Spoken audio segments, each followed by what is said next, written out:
Alors nous sommes aujourd'hui, donc mardi, on est le premier jour de Rosh Chodesh Adar Aleph. Nous sommes arrivés d'Af'aïn, de Houlin. Il nous restait encore les 7 dernières lignes de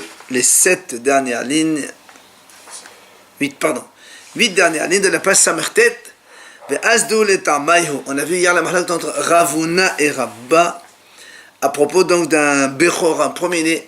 Quand il est sorti le tiers du premier-né de vendre de sa mère, il a vendu ce premier tiers à un goy, et après il est sorti le deuxième tiers. Ravuna il a dit Kadosh, parce que comme il est sorti donc le bébé, parce que Ravuna il pense qu'il y a rétroactivité, et donc la Kedusha du bébé elle reste, et ce qu'il a vendu c'est nul. Rabba il dit non. C'est la Kedusha qu'à partir du moment où il est né, et comme il est sorti la première fois avec donc un tiers, il a vendu un goy, le deuxième tiers quand il sort, c'est donc non Kadosh, alors du coup il n'est pas Kadosh.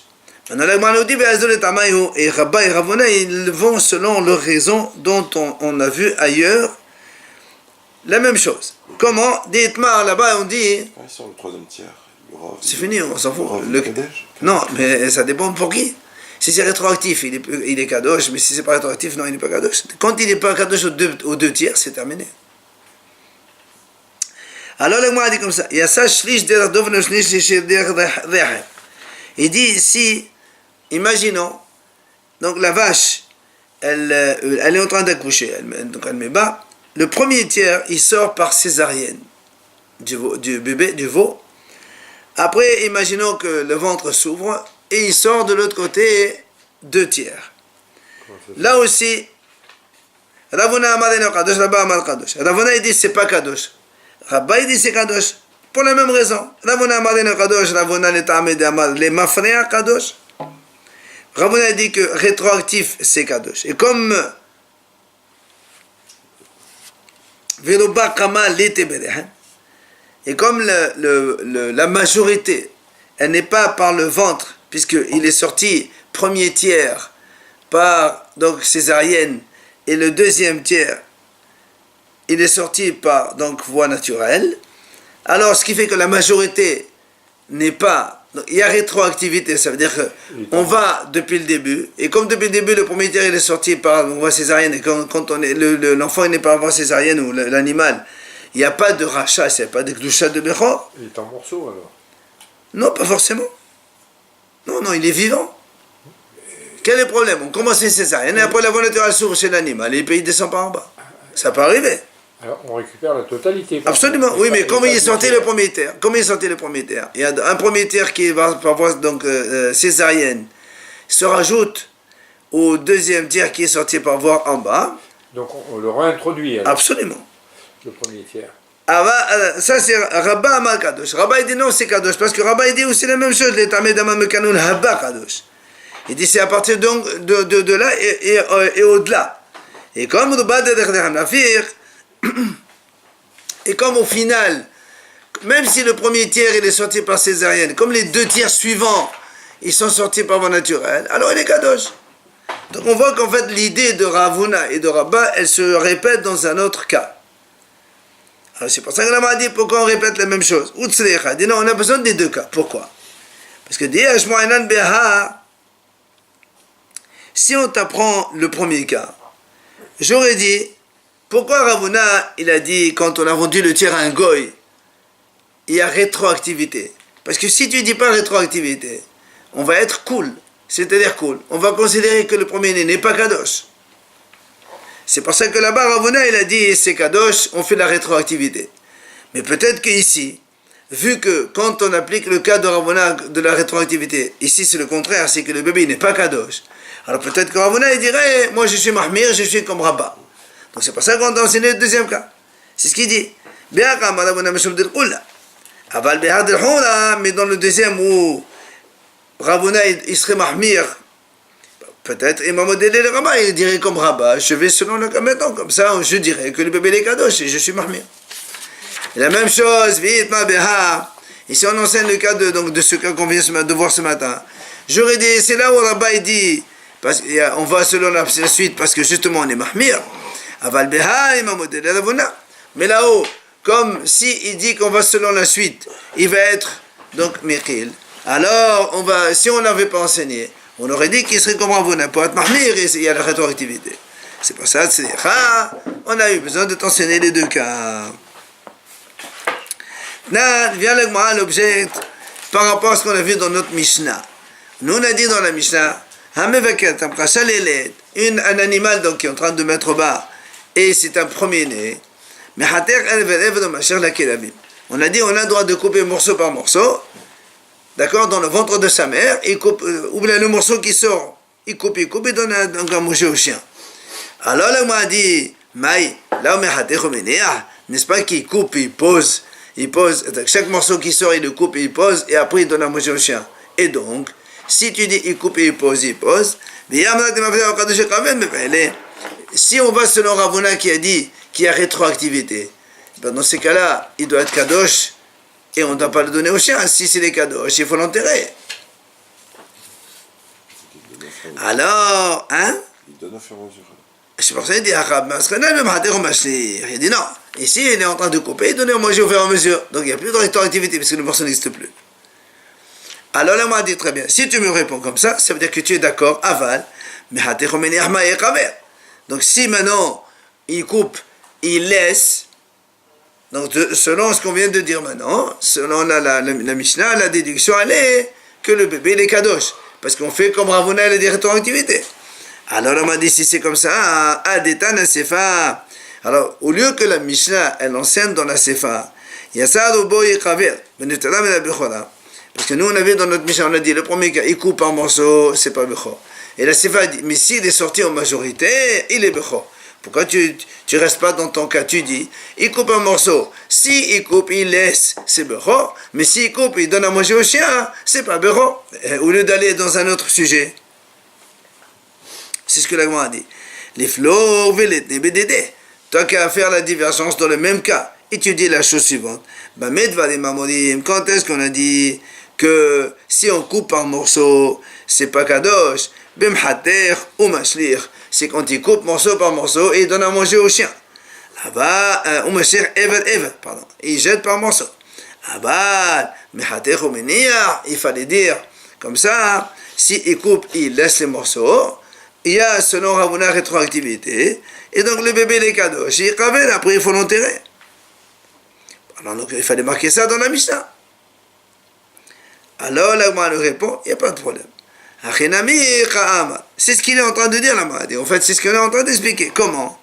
Il dit comme ça, quand est-ce qu'on a dit que le bébé n'est pas kadosh, c'est quand il coupe, il donne à manger au chien. Mais s'il coupe, il laisse. Il faut dire un petit mot, rajouter un mot dans la Mishnah. C'est comme si qu'il est sorti totalement en majorité. Et effectivement, il est kadosh, il faut l'enterrer. Donc, ça correspond bien à ce que dit Ravuna.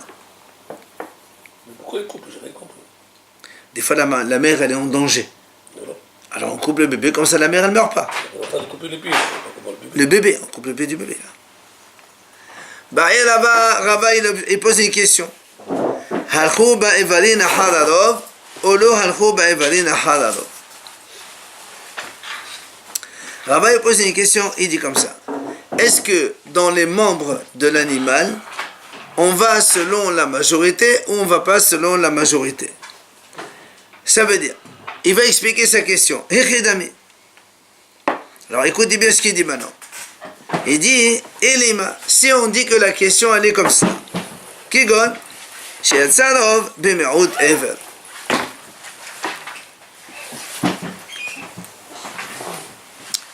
L'Agma dit, imaginons que le bébé il est sorti, Rov, la majorité, mais dans cette majorité, il y a mi'out ever.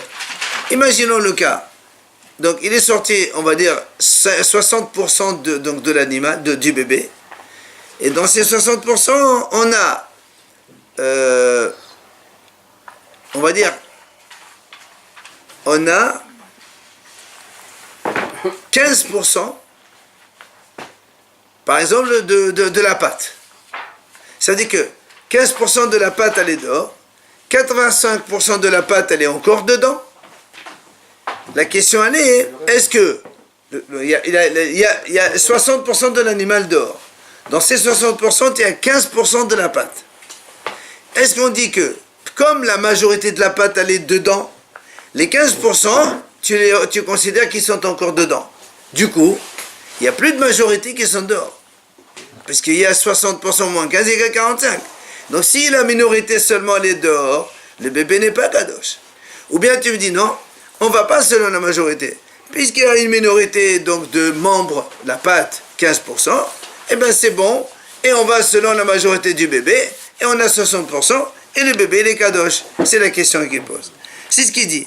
Et les mains, si on dit, Kigon, Shiatzadov, donc la majorité du bébé elle est sortie. Bah, comme on a dit, 60%. Bemerout, Ever. Mais dans ces 60%, on a 15% donc d'une pâte. Et quand il va y aller, et la question que le Rava pose, est-ce que Haïmerout Devarai, c'est 15% de la pâte qui sont dehors. Batarov de Ever Sadidnane. Est-ce qu'on va les rattacher à la majorité de la pâte qui sont dedans? Et donc, du coup, maintenant, il n'y a plus de majorité de bébés dehors. Ou bien, ou bien on va dire, non, on les met avec la majorité du bébé. Et donc, il y a la majorité du bébé qui est dehors, le bébé les kadosh déjà. Ça, c'est la question qu'on va poser. Réponse, on a dit, pshita, on a dit ici, la question ne se pose pas. On ne va pas privilégier un membre par rapport à tout un bébé qui est dehors. Donc c'est sûr que dans notre question à nous, la question ne se pose pas. C'est pas ça que Rava il a posé comme question. C'est évident ici que même s'il y a 15% de la pâte seulement, on va selon la majorité du bébé, on ne va pas selon la majorité donc, du membre. Donc c'est évident ça. Alors c'est quoi son problème? Et là, voilà le a dit comme ça. כגון שיצא חציו ברוב עבר וקם מבאי עליה הוא מיעוט עדי וגבה עמהו למשדי בת הרוב עבר. La Gemara dit non, voilà la question de Rava. En fait, on a Hetsio, c'est-à-dire il y a 50% du bébé qui est dehors. Pour l'instant, 50%, on n'est pas ni Kadosh ni pas Kadosh, on ne sait pas. Seulement, dans ces 50%, il y a, maintenant on va dire, il y a 80% d'une pâte. D'accord? Donc, il y a 50% du bébé, et dans ces 50, il y a 80% du bébé. Il y a encore un morceau de pâte qui est encore dedans dans le corps. Alors la question elle est, est-ce que les 20% de la pâte qui sont encore dans le ventre, est-ce qu'on les rattache avec le reste de la pâte qui est majorité à l'extérieur? Et auquel cas on obtient une majorité du bébé dehors, ou non? C'est ce qu'on a dit. Est-ce qu'on va le rattacher à la majorité du membre? Donc, puisque 80% de la pâte elle est dehors, les 20% qui restent on considère qu'ils sont dehors déjà. Et donc le bébé il est déjà en majorité à l'extérieur, oui ou non? Alors viens là, on essaie de répondre. Tashema. On a dit dans notre Mishnah, si la majorité du bébé elle sort dehors, donc le bébé il est kadosh, et s'il meurt, il faut donc l'enterrer, puisqu'un bébé kadosh, il est kadosh, il faut l'enterrer, on n'a pas le droit de le jeter. Pourquoi est-ce que on n'accepte pas l'idée que si le bébé est un être, que ce soit la patte, une oreille, ou la tête ou une jambe, c'est une seule entité vivante? Pourquoi c'est séparer cette existence en patte, en tête C'est pas une question de séparation, c'est une question de vouloir rattacher à la majorité. On n'est pas séparés. Le corps c'est un corps entier. Et nous on dit que tant que la majorité du bébé n'est pas sortie, il n'est pas sacré. Quelle que soit la partie. Quelle que soit la partie. Moi je prends un exemple, n'importe quel. La pâte, on va... Non, je prends n'importe quel exemple. C'est sûr que n'importe quelle partie du corps. C'est quand même le corps. Absolument. Alors donc l'Agma a dit, on a vu dans la Mishnah, si la majorité du bébé est dehors, donc il est kadosh, il faut l'enterrer. Alors l'Agma a dit, Maïrobo, c'est quoi la majorité dont tu parles? Et les marobo mamash, si tu me dis par exemple, on parle d'un cas où la majorité du bébé, par exemple 60% du bébé elle est dehors, et tu me dis voilà, dans ces cas-là il est kadosh, il faut l'enterrer s'il meurt, alors moi j'ai besoin que la Mishnah m'enseigne, on a toujours su, et on a toujours convenu, que la majorité d'une chose, c'est la majorité, c'est comme tout, Donc la Mishnah ne va pas mentionner un cas tellement évident. Alors qu'est-ce qu'elle veut nous enseigner, la Mishnah? Et là, certainement, la Mishnah, elle nous donne notre cas, nous, la réponse à la question de Rava. Que quoi? On parle de ce cas-là. Comme on vient de dire, donc 50% du bébé allait dehors, mais dans ces 50%, on a 80% d'une pâte, par exemple, et il reste les 20% dedans. Et donc, la Mishnah nous a dit, dans ce cas-là, Rubo, puisque la majorité du membre allait dehors, on rattache la minorité du membre qui est dedans. Et ok, maintenant, donc, tu viens que la majorité du bébé est complètement allée dehors, donc il est kadosh. C'est pour ça que la Mishnah a dit qu'il faut l'enterrer. C'est la réponse à la question de Rava. Alors, elle m'a dit, non. Peut-être, qui t'a dit que la Mishnah parle de ça? Kegon, peut-être que la Mishnah parle. Chez Assad Rubo, Eva. Comme on avait supposé au début, qu'il y a 60% du bébé, elle est dehors déjà. Et dans ces 60%, tu as 15% de la pâte, seulement. Et donc la Mishnah veut t'enseigner ici, le cas justement que tu ne me dis pas, puisque il n'y a que 15% d'une pâte dehors, et les 85 qui sont dedans, tu vas rattacher les 15% avec les 85% de la pâte et dedans. Du coup, il ne reste plus une majorité de bébés dehors. La Mishnah te dit non, on ne fait pas comme ça. On ne va pas selon la majorité du monde, on va selon la majorité du bébé. C'est ce qu'on veut t'enseigner. Donc, Rava, il n'a pas sa réponse. Donc, on n'a pas de réponse sur la question de Rava. Et Rava pose une autre question. Nous, on sait que la Torah a dit Pet Verhem, c'est-à-dire que le bébé il doit traverser donc, le ventre, donc le bas-ventre de l'animal ou de la femme, c'est la même chose, pour être sanctifié et être kadosh. Alors il pose la question. Rava il dit Kracho besiv mao. Si on rentre des feuilles de plantes à l'intérieur donc du ventre et que quand le bébé traverse, il ne touche pas les parois du bas-ventre de l'animal. Non, l'utérus il est dans l'utérus, mais pour descendre, le col, la suite, le vagin et tout ça. Tu mets des feuilles et quand il traverse, Une tapisserie. Voilà, exactement, tu tapisses la paroi interne du bas-ventre. Betalito mao, si maintenant il a pris avec son talit, il a rentré son talit, il a enveloppé le bébé, il a sorti. Ou encore, Bishiliato mao, et s'il a sorti avec son placenta, est-ce qu'il est kadosh ou pas? Alors il m'a dit, c'est quoi cette question? Bishiliato orheo, c'est comme ça qu'il descend. Il dit non, ma question elle est, Bishiliato mao. Si on l'enveloppe avec un autre placenta dans notre bébé, est-ce que il faut son propre placenta ou même dans le placenta d'un autre aussi ça marche? Encore une autre question. Kalachato va'ahazato ve'oseato mao.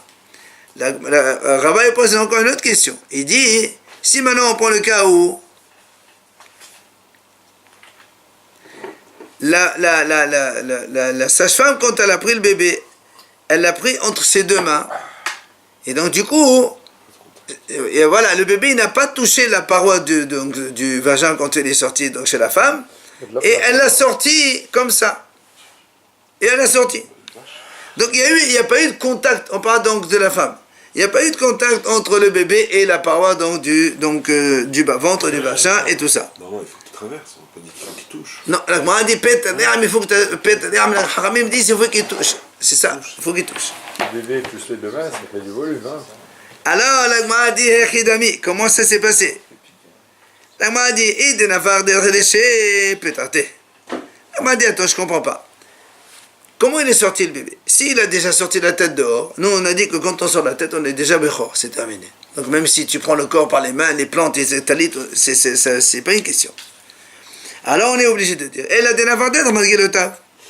On est obligé ici de dire qu'en fait il est sorti par voie, donc pas par le sommet, mais par les pieds ou le derrière, tout ça.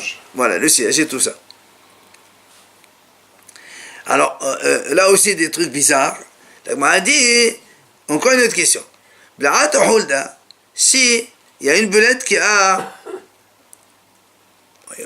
elle est rentrée dans le ventre de la mère, elle a avalé le bébé, mais Hotseato elle a sorti le bébé. Mao. Alors on m'a dit quel est ton problème? Hotseato aussi elle a sorti. Ça y est, la pureté, ça y est, il est kadosh. Non, non. On m'a dit, elle là, non, ma question n'est pas comme ça. Belaato, Hotseato, Vernesato, Verkato, Veasamela. Elle dit en fait, la belette elle a avalé le bébé. elle l'a sorti dans son corps à elle. Après, elle l'a réintroduit dans le ventre de la femme. Elle a rejeté dans le ventre de la femme de nouveau. Il est ressorti une deuxième fois. Est-ce que ça s'appelle une sortie la première ou la deuxième? Si tu dis la première fois il est sorti, il n'est pas kadosh. Si tu dis la deuxième, il est kadosh. Encore une question. Didi patat de là où didi la patate de là où didi la mais patat. On a dit ici maintenant. On prend une vache qui va accoucher avec une autre. Et tu colles les deux derrière de la vache, un avec l'autre. Ce qui fait que le bébé, il sort du ventre de sa mère, et il va dans la matrice de la vache voisine. Et après, on le sort de la matrice de la vache voisine. Est-ce que c'est kadosh? Est-ce qu'il faut qu'il ouvre le ventre de sa propre mère, ou même s'il vient d'un autre animal aussi? Pour toutes ces questions, l'agma a dit terreau, il n'y a pas de réponse. Le placenta, il voyage avec ou c'est par exemple? On s'en fout. Pourquoi? Parce que le bébé, Il faut qu'il traverse le ventre de sa mère pour qu'il soit bechor, pour qu'il y ait un kdusha de bechor. D'accord, mais quel rapport si par exemple il traverse le ventre avec un talit, un placenta ou... Il ne touche pas le ventre. Il ne touche pas. Le bébé, quand il sort par le vagin de la femme, d'accord? Il est dans le sac de toute façon. Il sort. Enfin, Quelle différence Le sac, il s'ouvre le sac. Quelle différence quand il sort avec... S'il touche les murs, il tapisse, il est kadosh. S'il ne touche pas, il n'est pas Ah, kadosh. il faut qu'il touche. C'est ce qu'on est en train de dire. D'accord. Maintenant, Ravaha pose une autre question. On m'a dit ici maintenant, imaginons que dans le ventre, le bas-ventre de l'animal, donc, les parois, ils se déchirent. Ça veut dire que la matrice, ça se déchire. D'accord? Et quand il sort, donc, il ne tapisse pas puisqu'il n'y a plus de peau. Est-ce que, quand les bêtes... oui. Est-ce que tu exiges, ce qu'on veut, c'est traverser le ventre, et là, il a traversé? Ou bien est-ce que tu exiges, c'est tapisser les parois, et là, il n'a pas tapissé, puisque les parois, elles sont déchirées. Ok? C'est la question. C'est la question qu'il pose.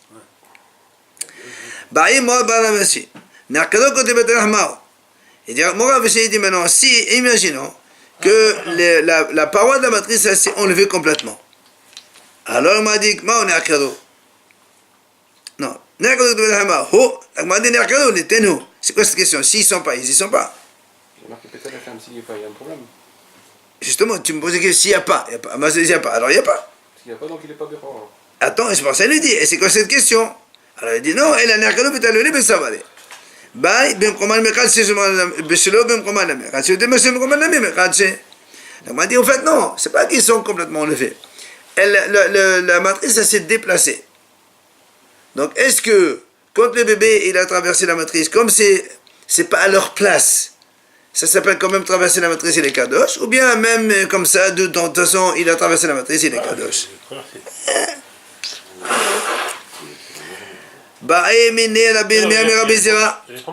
Non. Rabbi Yirmiyah, il pose la question à Rabbi Zera. Il lui dit, Negmemu kotle betadeh hemao. Si maintenant, Negmemu, il a été enlevé complètement. Les parois de la matrice. Amale, il lui a dit, Nara, tabebaya debanan, tu as touché la question qu'on s'est posée par ailleurs. C'est quoi la question? Il lui dit, Dabaya Rabbi Zera. Rabbi Zera, il a posé une question. Mais Amdela, certains disent, c'est Rabbi Zera qui a posé la question à Rabbi Assi. Il lui a dit, Ahmed, Meroube à la parous. Imaginons que lorsque la matrice de l'animal s'est enlevée, mais pas en totalité. Imaginons comme ça, il y a une circonférence, comme une sorte de canal, mais le Ahmed est Meroube à la parous. C'est-à-dire, la partie, on va dire, couverte, elle est majoritaire par rapport à la partie enlevée. Si on prend un tuyau comme ça, plus que la moitié de la circonférence, elle est existence, un peu plus, et l'autre, elle s'est enlevée.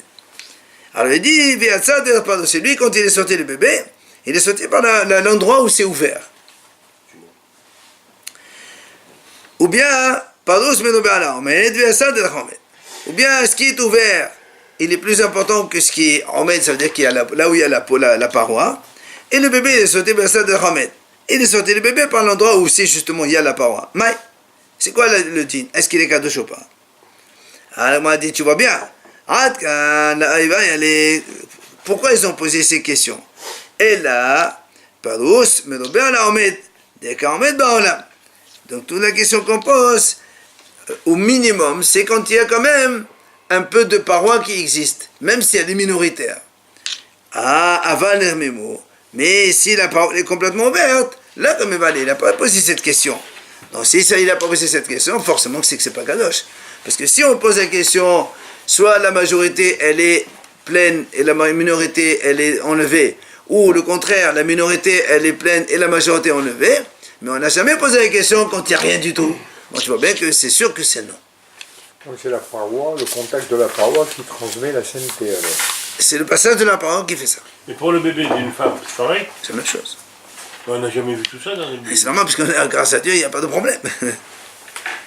La preuve, c'est quand il n'est pas césarienne, il n'est pas kadosh. C'est ça, oui, c'est tout. Non. On a demandé le placenta, pas le placenta. Il faut qu'il sorte. Oui, qui sont formellement. Ouais.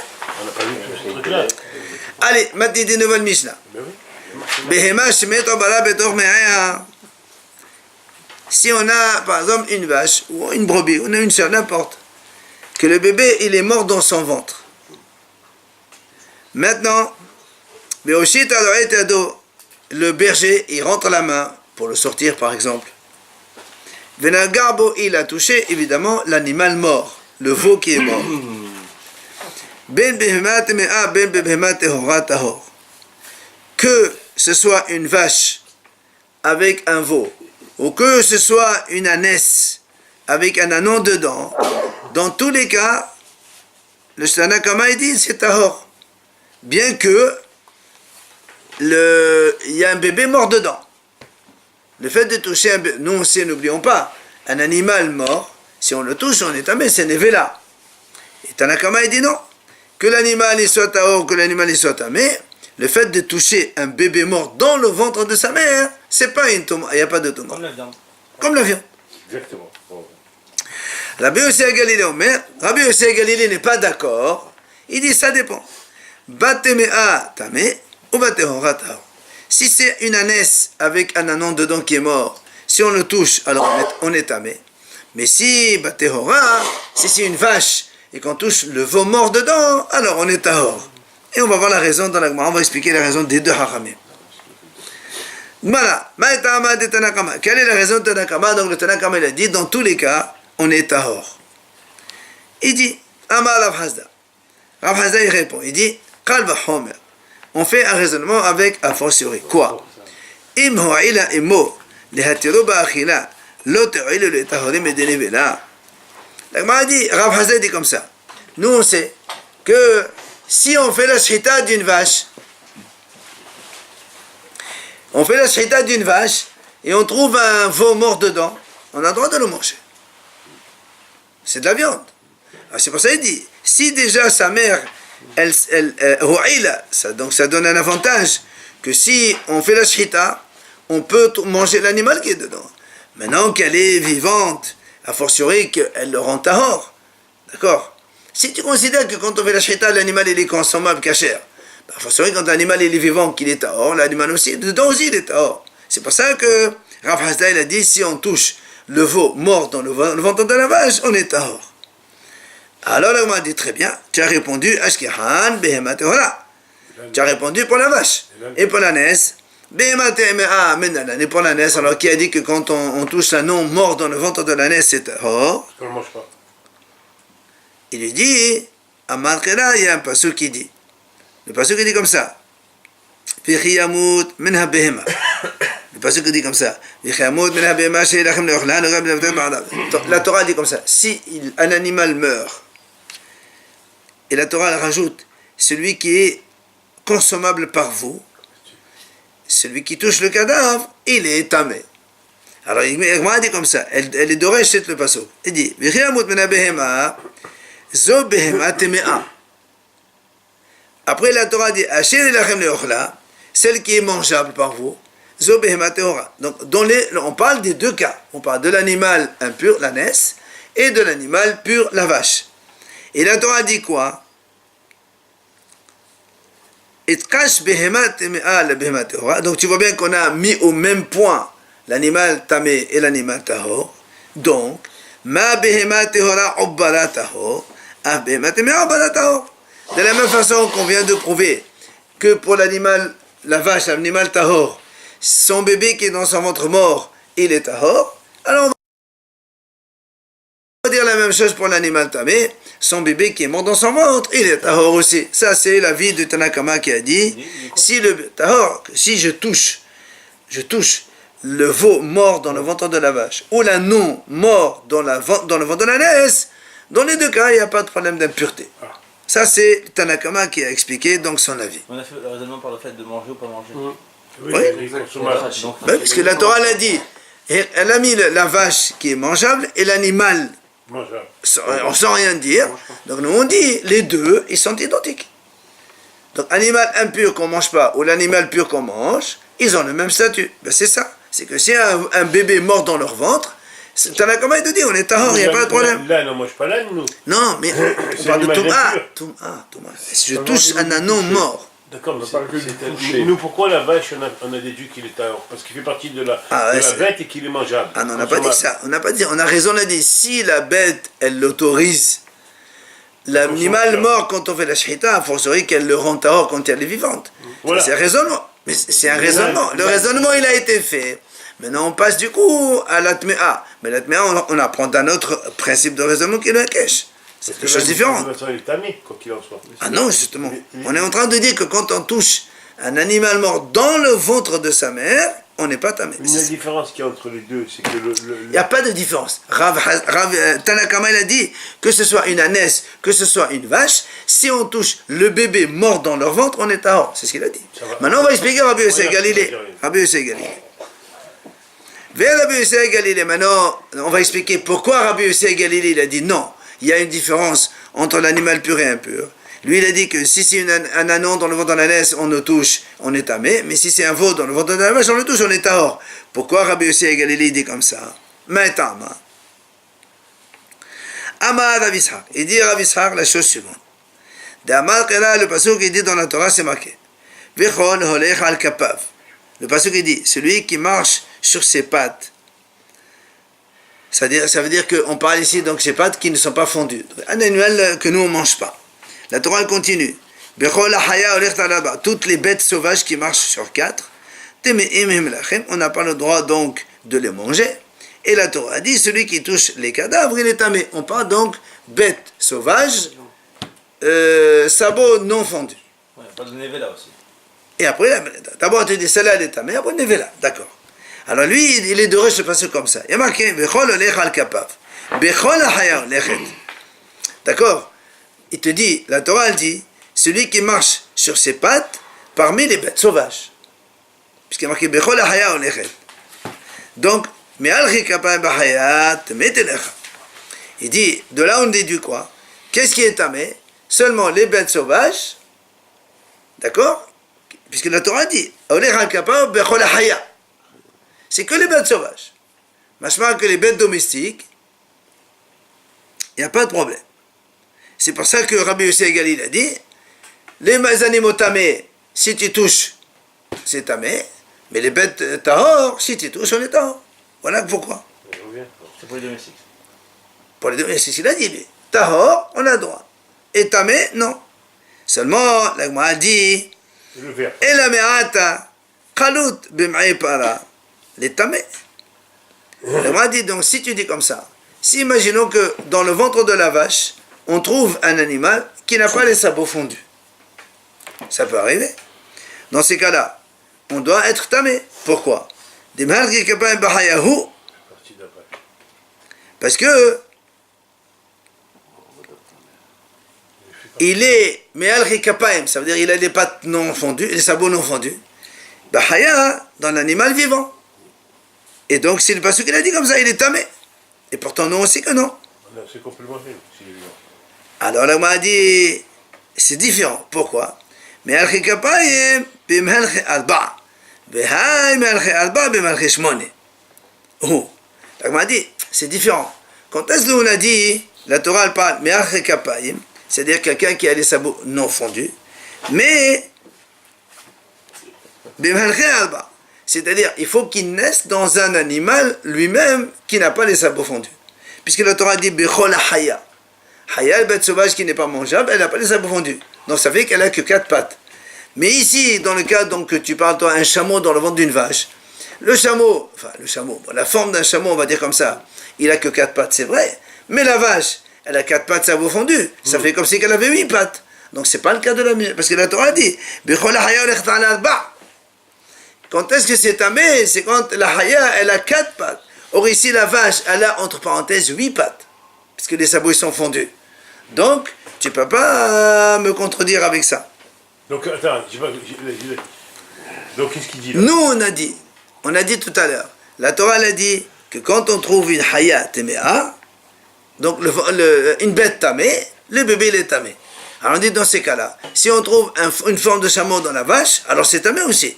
Et pourtant, nous, on dit que non. Donc, c'est une question. Il dit non. Vivant, on peut le manger, on a dit. Oui, mais ça fait, on me parle de Thomas maintenant. Oui, j'ai compris, mais... Maintenant, la Gemara a dit... il y a un lien, quand même. On s'en fout de ça. Ce qui nous intéresse maintenant, c'est la Touma. Alors, Gemara lui dit, ici, c'est différent. Parce que dans la Torah, c'est marqué... Bechol haya olechet alba. Il faut que la bête, elle marche sur 4 pattes. Or ici, la vache, qui est un animal tahor, comme il a les sabots fondus, il y a 8 pattes. Donc il n'est pas inclus dans ce passouk. Donc c'est pour ça que le chameau, la forme de chameau, quand on donne une vache, on peut le manger. Et c'est considéré comme tahor. Mais lui-même, il marche sur 4 pattes. Mais s'il est La mort... vache, elle marche sur 4 pattes, là-bas. Mais s'il est mort, il est quand même tahor. Parce que c'est la vache qui a 8 pattes. On ne parle pas de la Torah qui dit, si on trouve un animal dans une bête qui a 4 pattes. Alors vient le Gemara dit, très bien, dans ces cas-là, para b'meigama, la tête amée. La Gemara dit alors si maintenant le contraire, imaginons une chamelle, et dans son ventre on trouve une vache. Donc ça fait que, puisque toi tu me dis, il faut qu'il y ait dans voilà le chameau il marche sur 4. Alors il dit non, c'est pas pareil. Là-bas, c'est la même chose. Mais c'est Mehal Cheshmon et Al Mehal Alba. Et la Torah dit Olech Al Kapav, Kapav c'est un seul, donc ça ne marche pas non plus. C'est le cas inverse. Le cas inverse. Alors, la Gemara dit non, holech vechol holech, le rabot bara b'megamal. La Gemara dit non, puisque la Torah dit holech vechol holech, il marque vechol holech al kappa. Pourquoi tu marques vechol? C'est que même le cas de la vache aussi, il est tamé. Dans le ventre d'une chamelle, c'est tamé. Parce qu'il y a marqué vechol. Alors, la Gemara dit kalut b'meik lota, les tamé. B'meik alba. La Gemara dit dans ces cas-là, si maintenant on a un animal, par exemple, donc le chameau, dans le ventre d'une chamelle. Ça, c'est sûr que non. Kalot de merlota, elle doit être tamée. Si, imaginons. Donc, un bébé qui est né, qui est kalot, ça veut dire qu'il n'a pas les sabots fondus. Il est né dans le ventre d'une klota. C'est-à-dire, nous on a parlé tout à l'heure, si on a une vache dans le ventre de laquelle on trouve un chameau. On a dit que c'est caché, on peut le manger. Et c'est tahor. Maintenant, si c'est une chamelle, celle-là, Laquelle, ça? La mère. dans le ventre de la vache, Dans le ventre, ça l'a fait. on a trouvé une forme de chamelle. D'accord? On a dit on a le droit de manger, n'est-ce pas? Elle est tahor. Si maintenant cette chamelle, elle grandit, et elle fait un bébé, Ça marche pas. qui est aussi la forme d'un chameau. Alors, tu vas me dire, c'est tamé. Pourquoi? Parce que c'est tamé au Khabab, ben Khabao. Parce que c'est 4 dans 4. C'est au Lechal Kabab, Behayar Danaba. Donc c'est le cas de la Torah. Or, nous, on a dit que c'est or, ça. Alors, c'est pour ça qu'il dit, c'est pour ça qu'on a eu besoin de Khalvaham de la Bhaza. Que ça veut dire que si la mère, elle autorise par la Shrita à le manger, a fortiori qu'elle autorise à ne pas le rendre tamé. Ça, c'est ce qu'il a dit Rabbi Segel. Donc, le tamé, dans un animal tamé, le bébé il est tamé, si on touche, on est tamé. Dans un animal tahor, si on touche le bébé, on est tahor. Alors, Matriv la Rabbi Hadboui Badamé. Il vient Rabbi Hadboui, l'objet, il dit alors, d'après ce que vous dites, Hazid b'me Hazid, elle est tamé de Mareshmone Mareshmoneo. Alors, il dit, alors imagine un cochon qui est né dans le ventre d'une mère cochon. Oui, le cochon, il a les sabots fondus. Donc lui, ça fait 8 dans 8. Alors d'après ce que tu dis, si on le touche, on est Tahor. Mais non, mais il n'a pas le remine pas le cochon. On s'en fout de ruminer, maintenant on parle de... On a la preuve qu'il amène Rabbi Yossi Aglili, c'est parti du passou qui a les pesabou fondus dans les sabots. Mais non, mais c'est pas bon, c'est pas Question, c'est pas ça qu'on objecte, c'est ça l'objection. D'après ce que tu dis, rapport au passou. voilà, par rapport à ce que ton raisonnement que tu viens de me donner maintenant. Alors un cochon est dans une Mais là, truie, nous, dans une truie, alors si on le touche qu'il est mort, alors on n'est pas tamé. Alors c'est un animal tamé. C'est pour ça que elle a Amar Rav Nachman ben Ishaq Me'acha. C'est pour ça que Rav Nachman il dit non. On a une autre preuve pour Rabbi Yossi Galilée. On laisse tomber ce qu'on a dit, puisqu'on a été objecté avec le cochon. Alors voilà, d'où on apprend, c'est marqué. Le passage il dit Nefesh ki tiga bechot tameh ou benevlat hayat tameh ou benevlat behemat tameh ou benevlat she'as tameh. La Torah dit comme ça. Si un monsieur, une personne, donc un individu, il touche bechol tameh, n'importe quelque chose qui est tameh, ou bien le cadavre d'une bête sauvage tameh, ou bien le cadavre d'une bête domestique tameh, ou bien le cadavre d'un reptile impur. Tout ça, la Torah a dit, tout ça, eh bien, on est tamé. Bête sauvage, on a vu. Non, ça c'est on touche la bête sauvage. Oui. Ça, on parlait du veau dans le bébé dans le ventre. Alors l'Agma a dit, je comprends pas. La Torah elle dit, Nivlat behemat temea. Et ça veut dire quoi? Le cadavre d'un animal impur, donc un chameau, et si je touche, je suis impur. Et l'Agma a dit, Uvetorah la metamea. Et quoi? Et si je touche le cadavre d'une vache, je suis pas tamé? Comment la Torah elle parle? Si tu touches la nevela de le cadavre d'un animal impur, tu es impur. Et le cadavre d'un animal pur, non? Et là, comment tu expliques? C'est pour ça que la Torah dit ici on ne parle pas de nevela, l'animal lui-même. On parle du cadavre d'un animal tamé dans le ventre de sa mère tamée. C'est pour ça que la Torah n'a pas dit le cadavre d'un animal pur. Parce qu'on ne parle pas du cadavre de l'animal lui-même. On parle du cadavre du bébé dans le ventre de sa mère. Et là, il y a marqué seulement l'animal impur. Donc c'est ça, de là on apprend que selon Rabbi Yossi Galilée, celui qui touche le bébé dans le ventre de sa mère impur, alors on est impur. Mais le bébé dans le ventre de sa mère pur, la vache et la brebis, alors c'est on est tahor. Donc là, voilà la preuve pour Rabbi Yossi Galilée. L'âne il est impur puisqu'il n'a pas fini pour l'âne. Il n'a pas fini pour l'âne. On n'avait pas fini. Si, on a une preuve maintenant. Voilà, on a une preuve. Alors, l'Agma a dit, de Rabbi Ishaq Lamane. Alors, on a dit, maintenant, si tu as une preuve ici, tellement évidente avec celle de Rav Nachman, qu'est-ce qu'on fait avec tout ce qu'on a fait tout à l'heure? Rabbi Ishaq, il a porté le pasouk, Cholecha Kapav, etc., etc. C'est du Tana aussi. Hein? Et au début de la Gemara. Non, le Tanakama, lui, il a dit que tout c'est pareil, il a apporté sa preuve. Qu'est-ce qu'il fait avec cette preuve? Non, lui, il a dit, moi, je suis pas d'accord avec ça, j'explique autrement. Ouais, c'est pas sûr. Il te dit, il explique autrement. Maintenant qu'on a, ici, on a deux preuves pour Rabbi Yossi Galilée. La première, elle a été objectée. Et la deuxième, elle est très bonne.